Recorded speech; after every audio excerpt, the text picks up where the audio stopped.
তৈরি হয়েছে। এটা কিনা মাটির সাথে ফাইবারের সাথে স্ট্রাকচার, এই টোটাল টিমটা যদি তৈরি হতো, এখানে আস্তে আস্তে কী হচ্ছে, অনেকগুলো অর্ডারও কিন্তু এসছে। কালী পুজোর অর্ডার এসছে, জগদ্ধাত্রী পুজোর অর্ডার এসছে, আমি শুনতে পেলাম যে আরঙ্গটা একটা অর্ডার আছে। হ্যাঁ, তো সেইভাবে কি হচ্ছে, আমি তখন চিন্তা করলাম যে এইটাকে যখন হাইলাইট করার পরে এদেরকে যদি আমি একসাথে করে রাখতে পারি, ঠিকঠাক করে প্রজেক্টগুলো রেডি করতে পারি, তাহলে কিন্তু এখানে একটা গ্রামীণ অর্থনীতির একটা পরিবর্তন আসবে। আজকে 40টা শিল্পী কাজ করছিল, কালকে 200টা শিল্পী কাজ করবে, পরে 500 টাকা শিল্পী কাজ করবে। গ্রামের দিকে তো কেউ তাকায় না। গ্রামের ইনফ্রাস্ট্রাকচার রেডি করতে গেলে গ্রামের লোককেই করতে হবে। আমরা মনে করেছিলাম যে ধরো আজকে এটা আমাকে বলছি আমরা, যা হোক যেভাবেই হোক 60 লক্ষ টাকা খরচা হয়েছে এখানে অবধি। হয়তো সবাই বলছে গ্রামের এত টাকা নেই তো কেন করার দরকার আছে, কিন্তু দেখো সবাইকে সিস্টেমকে যখন পরিবর্তন করতে হয় তখন তাদেরও ত্যাগ করতে হয়।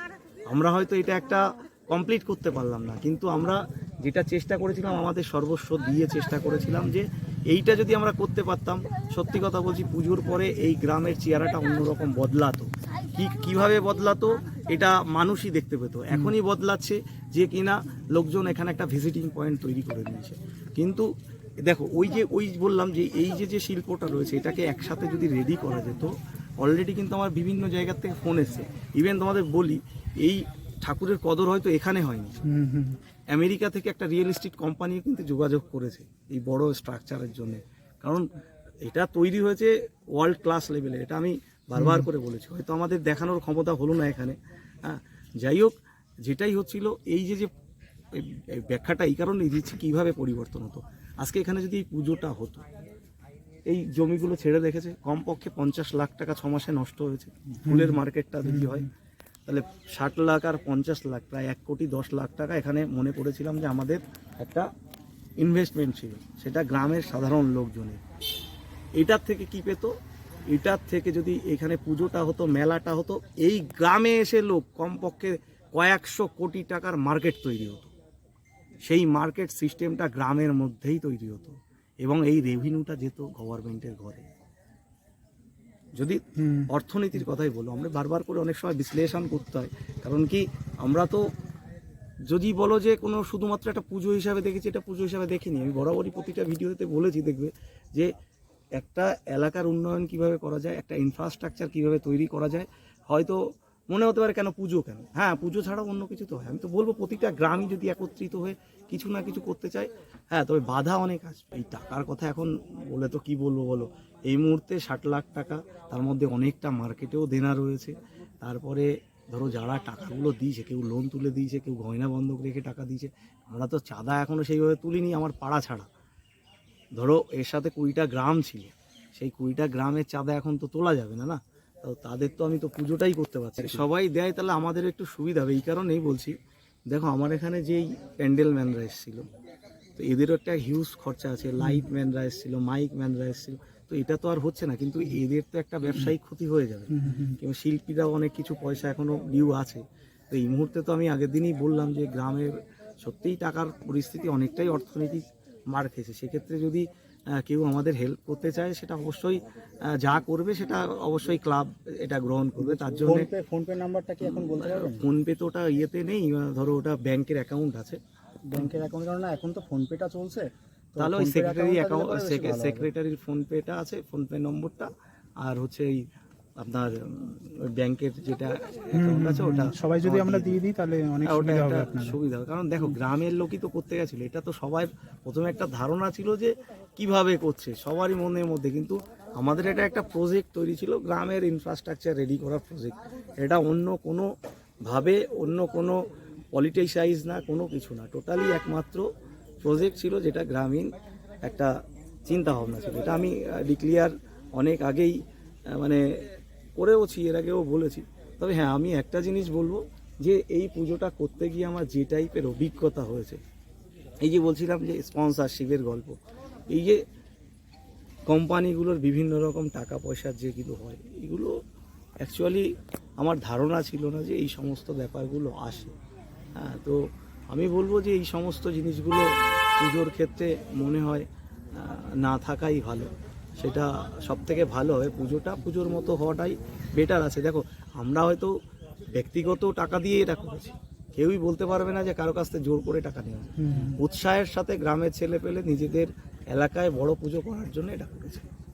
এটা অন্য কারোর যে ইয়েতে করেছে এরকম নয়। এবার তার সাথে কি আছে, আমি এত সময় ধরে বললাম গ্রামীণ শিল্প, গ্রামীণ অর্থনীতি, গ্রামীণ উন্নয়ন, এটাই, অন্য কোনো ইন্টেন্সিভ উৎসবে সবাই ফিরবে, কিন্তু কামালপুর এই মুহূর্তে শ্মশানে পরিণত হচ্ছে।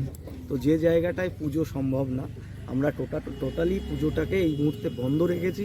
এবং মানে কি বলবো, একটা শোকের বার্তাই আছে, তুমি দেখে রাখবে।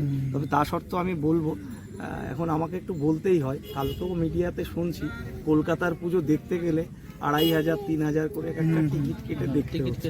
তবে এই জিনিসগুলো আমার মনে হয় আমার এই বড় দুর্গার ক্ষেত্রে যে সমস্যাগুলো এসছে এগুলো প্রশ্ন তুলে দেয়। গ্রামের ঠাকুর দেখতে এখনো অবধি মনে হয় না কোনো পয়সা দিয়ে কোনো প্যান্ডেলে ঢুকতে হয়। নাই, দেখো সোদপুরের ওদের ব্যাপার, ওরা যেটা করেছে সেটা ওদের ব্যাপার, সম্পূর্ণ ওদের ব্যাপার। এদের সাথে কারো কন্ট্রিবিউশন করে লাভ নেই। কারণ দেখো, আমরা যে প্রস্তুতিটা নিয়েছিলাম, এই প্রস্তুতিটা সম্পূর্ণ মানে লিগাল অথেন্টিক প্রস্তুতি নিয়েছিলাম। যে জায়গাটাতে আমরা ইউনেস্কোকে আমন্ত্রণ জানিয়েছিলাম, আমরা তোমার গ্রিনিস ওয়ার্ল্ড বুকে রেকর্ড করার জন্য করেছিলাম, যেটা টোটাল একটা প্রসেস থাকে। একটা প্রসেস তো থাকে, একটা ঠাকুর বানানোর প্রসেস কি, থার্মোকলের ঠাকুর হয় না, কারণ ওটা ব্যান্ডেড, এটা ব্যান্ডেড, এটা জানতে হবে সমস্ত কিছু, যে আমি কোনো কিছুতে করে দিতেই পারি থার্মোকল দিয়ে। ওটা চালচিত্র হতে পারে, ঠাকুর হয় না, থার্মোকলের কোনো ঠাকুর হয় না। তোমরা জানো কি না আমি জানি না, যদি ঠাকুর শিল্পীতে দেখো যে থার্মোকলের কোনো ঠাকুর হয় না, কারণ ওটা কেমিক্যাল, এবং সাথে সাথেই কিছু তুমি একটা পেট্রোল ফেলে দেবে তো ওটা থাকবে না। তো এটা তুমি ভালো করে আইনটা জেনে নেবে যে থার্মোকলের কোনো ঠাকুর অ্যালাউ নেই। এটা কলকাতা বলো না, এটা পলিউশনের ক্ষেত্রেও অ্যালাউ। ফাইবার গ্লাস করেছি, ফাইবার গ্লাসটা কিন্তু অ্যালাউড। কারণ কি, ফাইবার গ্লাস যদি অ্যালাউড না হবে, অল ওভার ইন্ডিয়ায় বলো, আমি কলকাতার কথা বলছি, যত ছোট ছোট মূর্তি আছে সবই ফাইবার গ্লাসের তৈরি। হ্যাঁ, তো তারপরে কারণ কি হচ্ছে, এখানে যেটা আমরা করেছিলাম তো মাটি দিয়ে, আমাদের তো পদ্ধতিগত দিকে আসতে হবে। পুরো জিনিসটা সবাই দেখেছে, মাটির তৈরি করেছিলাম, মাটির পরে ফাইবারের ডাইস তৈরি করেছিলাম, তারপরে গিয়ে ফাইবার।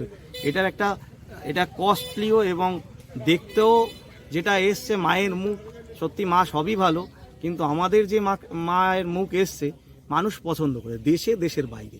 এটাই হচ্ছে আমাদের পাওনা। গ্রামের লোক কি বলবো, এটা গ্রামের মানুষের জন্য বলবো যে এদের দুর্ভাগ্য যে এই ঠাকুরটা মানুষকে ঠিক করে আমরা দেখাতে পারলাম না। হয়তো এইভাবেই থাকবে, অনেকে আসছে, আমরাও জানি অনেকে আসলে আমাদেরও ভালো লাগবে। অন্তত পুজোর সময় যদি কেউ দেখতে আসে, হয়তো মানে কি বলবো, আমি বলেই রাখি যে এখানে হয়তো এই আপনাদের টিকিট কেটে এরকম দেখা করতে হবে না, এমনি এসে আপনারা এখানে দেখতে পাবেন। কি বলবো বলো, পুজো নিয়ে এখন যা সৃষ্টি হয়েছে, আগেই বিসর্জন হয়ে না, আমরা নিজেরাই দেখো, গ্রামের সাধারণ মানুষ লড়াইটা কার সাথে করবে, কোথায় হবে লড়াই বলো?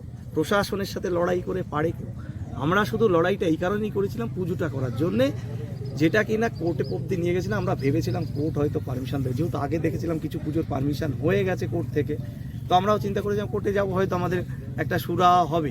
কিন্তু সেখানে কোর্টও বারবার করে ডিএম থেকে কোর্ট, তো এইভাবে আমরা একটা ফুটবলের মতোই এদিক ওদিক করলাম। লাস্টে আমরাই বললাম যে দেখো, আমাদের একার পুজোর জন্য যদি অনেক জায়গায় প্রশাসন দিতে অসুবিধা হয়, তো আমরা সত্যিই আমাদের পুজোটাই বন্ধ থাক, সবার পুজোই হোক।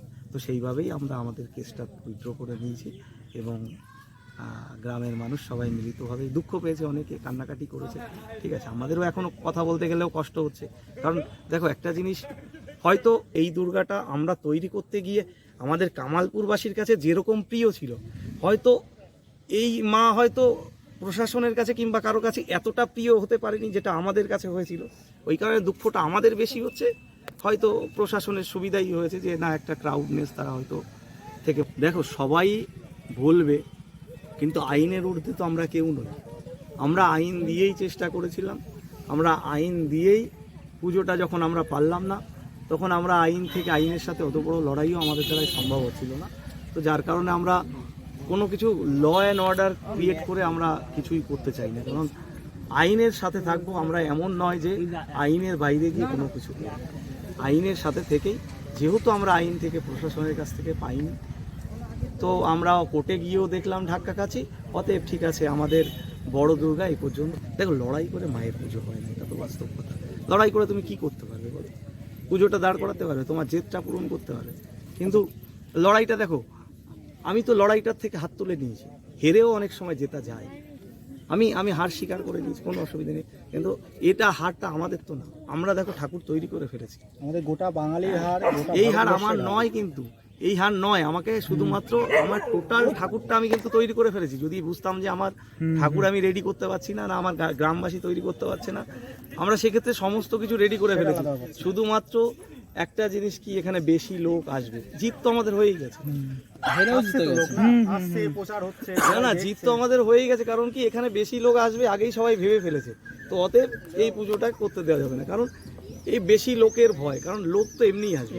আমরা চিন্তা করেছিলাম একসাথে লোক আসতো, এখন সারা বছর লোক আসবে, সেটাও আমরা আশা করি যে এইটাকে একটা সবাই একটা ভিজিটিং পয়েন্ট তৈরি করে দেওয়ার আশা করি, সারা বছরই লোক। কামালপুরেরও তো প্রচুর নাম হয়ে গেছে, চারিদিকে ছড়িয়ে দেখো গেছে। নামটা তো কামালপুর বাসীর হয়েছে, তার সাথে বাংলাবাসীরও হয়েছে। কিন্তু যদি আজকে যদি এই মানে যদি বলে এই পুজোটা করতে গিয়ে কামালপুরবাসী কোনো দুঃখ পেয়েছে তা নয়, সারা বাংলার লোক দুঃখ পেয়েছে। কারণ প্রথম থেকে এই পুজোটাকে আমি বাংলার ক্ষেত্রে, কিন্তু তৈরি করছিল কামালপুর, কিন্তু আমি বলেছি এটা বাংলার পুজো। যেহেতু আমরা রেকর্ডটা ব্রেক করতে যাচ্ছিলাম কোথাকার, আসামের 101 ফুট, মরিশাসে মা দুর্গার একটা স্ট্যাচু আছে 108 ফুট, তো সেইগুলো ব্রেক করে কিন্তু এই মা দুর্গা তৈরি হচ্ছিল। ওই কারণে আমরা যে বিশ্বের সব থেকে বড় দুর্গা, এটা আমরা এমনি বলিনি, বিশ্বের সব থেকে বড়। আমরা সমস্ত কিছু পরিকল্পনা নিয়ে করেই বলেছিলাম। হ্যাঁ, তো অতএব হয়তো পারলাম না, কিন্তু এটা আমাদের ব্যর্থতা না। আমি গ্রামবাসীকে সবাইকেই বুঝিয়েছি, দেখো হয় আমাদের মা দুর্গার পুজো তো আমরা করতেই চেয়েছি, এবং আমাদের পুজো ধরো আমরা অনেকটাই যেভাবে চেয়েছিলাম আমরা আমাদের হয়ে গেছে। সবাই যখন আমাদের হয়ে কথা বলছে, আজকে এ হার আমাদের না, তো এ হার সারা বাংলার হার। এটা আমাদের কামালপুরবাসীর শুধু হার না, এটা টোটাল বাংলাবাসীরই হার, কারণ এটা বাংলার দুর্গা ছিল, এটা বাংলারকে রিপ্রেজেন্ট করতো। ঠাকুরটাকে এরকম ভাবে থাকবে সারা বছর, কি দর্শনার্থীরা দর্শন করতে পারবে? দেখো এখন আমি বলতে পারছি না, তবে জায়গাটা আমাদের নিজস্ব ব্যক্তিগত জায়গাটা এখানে রয়েছে, ঠাকুর স্ট্রাকচারগুলো এভাবে থাকবে, সেটা আমি বারবার করে সবাইকেই বলে দিচ্ছি। কারণ এই জায়গাটা কোনো গভর্নমেন্টেরও জায়গা নয়, কোনো জায়গা না, জায়গাটা আমাদের ব্যক্তিগত জায়গা। সেই জায়গাটায় মা দুর্গা রয়েছে, থাকবে, যে যেভাবে পারে এসে দেখবে। পুজোর তো মাত্র আমি এই ব্যাপারে বলতে পারি, যেহেতু আমি আমার কেস উইথড্র করে দিয়েছি, পুজো বন্ধ করে দিয়েছি, তারপরেও যদি মনে হয় না এরা কত কিছু করতে পারে, দেখো স্যালেন্ডার হয়ে যাওয়ার পর আর কিছু থাকে না। আমি তো আমার হাত তুলেই দিয়েছি যে ধরো আমি পুজো টুজো আর করছি না, টোটাল পুজোই আমার। আমি এই পুজোর মেন ইয়ে করেছিলাম, মানুষকে হয়তো আশা জাগিয়েছিলাম, পারিনি। আর একবার দর্শককে আমি ক্ষমা চেয়ে নেব যে হয়তো বড় দুর্গা আমাদের দেখানোর ক্ষমতা হলো না। যদি মানে যদিও বা মানে আমার গ্রামবাসীও মানে হাত জোড় করে সবার কাছে ক্ষমা চেয়ে নিচ্ছে, শুধু আমি নয়, যে বড় দুর্গা দেখানোর ক্ষমতা আমাদের হলো না, এটাই জাস্ট। আর এছাড়া এটা গ্রামের পুজো বলে কি হলো না, শহরের থেকে বড় বড় প্যান্ডেলে পুজো হচ্ছে, এর থেকে এগুলো মানুষ বিচার করে। আমার না, আপনার কি মনে হচ্ছে সেটাই বলুন। আমার দেখো, আমাদের তো একটা ভেতরে একটা তদন্ত চলছে, কি কারণে আমরা পারলাম না, কি কারণে আমরা ফেইলিওর হলাম, এটা আমাদেরও একটা। দেখো এত জার্নালের সাথে আমাদের পরিচয় হয়েছে, এত বিভিন্ন সাংবাদিকের সাথে পরিচয় হয়েছে, বিভিন্ন ধরনের লোকের সাথে পরিচয় হয়েছে, প্রশাসনিক স্তরে পরিচিত হয়েছে। তো আমরাও তো নিশ্চয়ই আমাদের একটা তদন্ত করব যে কী কারণে আমরা এই পুজোটাকে সারা বাংলার লোককে, কেন সারা বিশ্বের লোককে দেখাতে পারলাম না। এটা আমাদেরও একটা থাকবে যে কেন করতে পারলাম, কেন জবাব তো আমরাও চাইব। তো সেটা সেইভাবে আমাদের মতো করে পরে যদি আমরা কোনো কিছু খুঁজে পাই অবশ্যই সবাইকে জানাবো কী কারণে পারলাম। দেখো গ্রামের তো এই মুহূর্তে অর্থনৈতিক অবস্থা সত্যিই খারাপ, আগের দিন ঘটে যাওয়ার মতো পরিস্থিতিও ছিল না, তো যার কারণে এখন একটা অর্থনৈতিক চাপ তো আছে। সেই জায়গায় দাঁড়িয়ে অনেকে কমেন্টে মনে করছে যে এদের কিছু হেল্প করা যায় নাকি। হ্যাঁ, যদি হেল্প করা যায় অবশ্যই হেল্প ক্লাব নেবে, কারণ কি এদের প্রচুর টাকা অলরেডি, ধরো একটা মাঠের বললাম প্রায় 50 লাখ, এদিকে এই প্রজেক্টের প্রায় 30 লাখ, ঠিক আছে। তারপরে ধরো এখনও অবধি এই প্রজেক্টে 60 লাখ, এটা এখনও অবধি ধরো যারা এই বিভিন্ন প্যান্ডেল লাইট প্যান ছিল, এদেরও একটা হিউজ টাকা। এবার ধরো আমরা তো আর পারবো না যে ওদের কিছু না দিয়ে এখান থেকে বিদায় করতে, তো ওদেরও লসটাকে আমাদেরকে রিকভারি করতে হবে। এবার যদি মনে হয়, যদি যেনারা মনে করেন যে না এই ক্লাবের পাশে দাঁড়ানো দরকার, গ্রামবাসীর পাশে দাঁড়ানো দরকার, তাহলে ওই অ্যাকাউন্ট নম্বরটা আর এই IFSC কোড আর আমাদের সেক্রেটারি যে ফোনপে নম্বরটা থাকে ওইটা দিয়ে দেবে। যদি যার মনে হয় যে না হেল্প করলে হবে, তো সেটা ক্লাব অবশ্যই হেল্প নেবে। হ্যাঁ, এই মুহূর্তে যা পরিস্থিতি হেল্প নেবে। দাঁড়িয়ে আমরা যদি বলো, আমরা ঠাকুর তো তৈরি করে দিয়েছি, প্রায় 90% তৈরি হয়ে গেছে। তো সেই ক্ষেত্রে আমরা সাকসেস, এবং যেটা তৈরি হয়েছে সেটা ওয়ার্ল্ড ক্লাসে রয়েছে, এবং বিশ্ব, শুধু আমাদের ভারতবর্ষে নয়, ভারতবর্ষের বাইরের লোকরাও এটাকে পছন্দ করেছে। আমি এটাই বলবো যে ইভেন আমেরিকার দিক থেকেও প্রচুর কমান্ড এসছে যারা এই আর্ট কালচারকে পছন্দ করেছে। শুধু এইটুকু নয়, আমি মানে আমার দেশের হয়তো ওয়েস্ট বেঙ্গলে এর কোনো দাম নেই, এর দামটা পাওয়া গেল না, এটাই হচ্ছে ব্যাপার। মানুষকে দেখাতে পারলে তবেই না দামটা আসতো। হয়তো এটার মর্ম অনেকটা বুঝতে পারিনি, কিন্তু এটা একটা প্রজেক্ট ছিল, যে সিস্টেমে তৈরি হয়েছিল, টোটাল মাটির শিল্পর সাথে ফাইবারের শিল্প টোটালটা মিলে কিন্তু তৈরি হয়েছিল। এটা একদিনে তৈরি হয়নি, দীর্ঘ 6 মাস লেগেছে এই প্রজেক্টটা রেডি করতে। অনেকের ঘাম ঝরানো আছে এর পেছনে, অনেকের মস্তিষ্ক পোষিত আছে। এটা এইভাবে তৈরি হয় না একটা আর্ট কালচার। তাকে আর্ট কালচারকে যদি তার মান দিতে হয়, সেটা সম্পর্কে অনেকটা নিজেকে জানতে হয়। তো আশা করি ভারতবর্ষের অনেক লোক আছে যারা জানবেন এই আর্ট কালচার সম্পর্কে, তারা ধারণা করবে। এটা জয়দেব মণ্ডলে আমাদের সেক্রেটারি। এটা বলে দিন। হ্যাঁ, 9064701310। এটা পেমেন্ট করলে হ্যাঁ, এটা ওই সেক্রেটারি নম্বর আছে, ওটা ক্লাব সেক্রেটারি নম্বর আছে, ওটা বোধহয় ফোনপে নম্বর আছে। ফোনপে নম্বর, এটা পেমেন্ট করা হ্যাঁ, যাবে? ওটা জয়দেব মণ্ডল। আচ্ছা, ঠিক আছে, থ্যাংক ইউ দাদা। Thank you.